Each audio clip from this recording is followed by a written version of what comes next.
Thanks for watching Cointable. I'm super excited. Today, we're gonna open our box from the auction.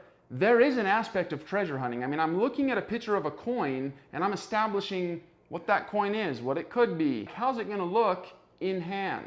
I love buying coins from auctions. When you do any amount of consistent business with a particular auction or a particular seller on auction platforms, you can kind of start to understand how does their coin look in the photos versus what it's going to look like in hand. Those are things I pay attention to. Tell me in the comments if you guys pay attention to that. Have you ever had a situation where you bought a coin and then it wasn't what you thought it looked like in the photos?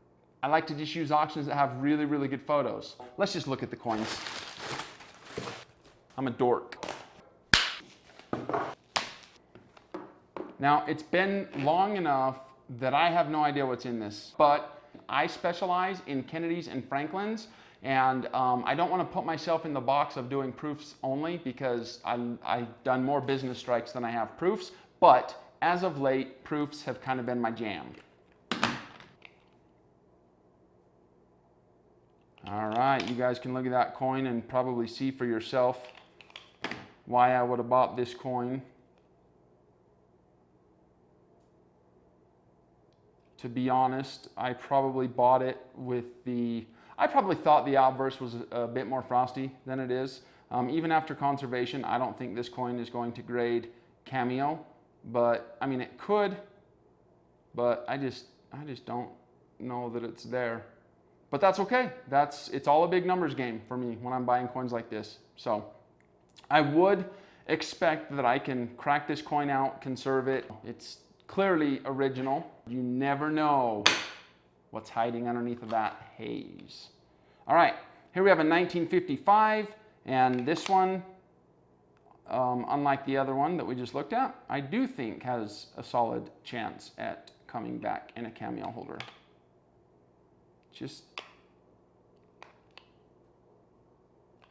Or at least a star. This coin here, you guys, I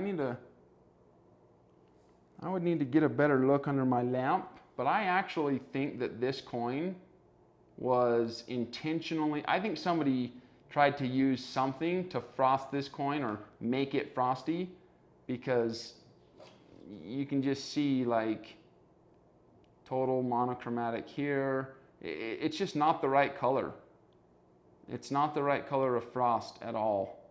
So,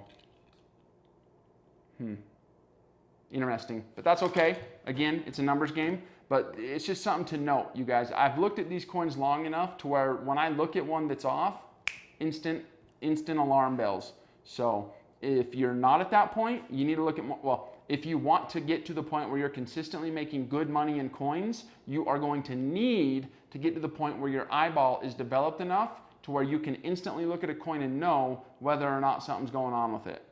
This one here, something's going on with it. All right, next we have this 1953 in proof 65 cameo. This is a very beautiful coin. It is completely original, right straight out of the cello, if you ask me. And I bought it just because it's a very nice original coin. Some of these coins I buy with the intention to crack out and potentially upgrade, or to conserve and make them look nicer so that I can then turn around and sell them for a little bit more money than what I paid. A lot of these coins that I'm buying, you guys, I'm just watching the market, and I'll buy a coin if I know that I can make 25% on that coin. So in other words, if I pay $100 for a coin and I know that I can clear 125, I'll just buy it and flip it straight up in the holder. I try to get up a little higher than doing $100 coins, but it doesn't stop me from, that doesn't stop me from taking my time doing $100 coins. It all adds up in the end.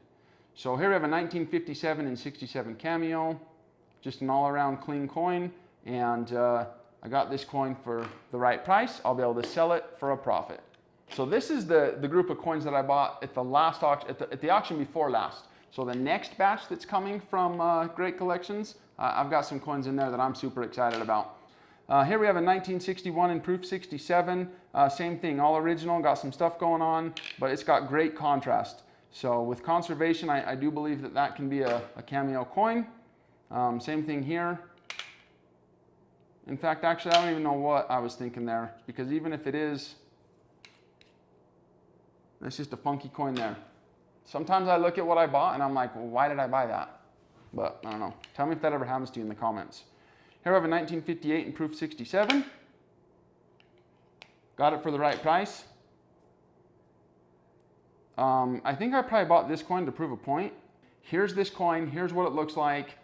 This is what it can look like. I bought this coin just to show you guys how bad they can be before conservation and how good they can be after conservation. So it's going to be fascinating to see what this coin looks like after conservation. If you guys are at all interested in that, be sure to subscribe to the channel so that when I post and upload that content, you will see it. All right, here is a lot of five 1969 proof Kennedys. I got a slamming deal on this group of coins, you guys. So we got a 68 deep cam, really nice. We got a 68 deep cam. You guys, this coin here, it doesn't get any deeper. Well, it's about as deep as it gets. I've seen one or two where they just kind of knock you out of your seat, but these are just super heavy frost, like heavily frosted, beautiful, beautiful coins.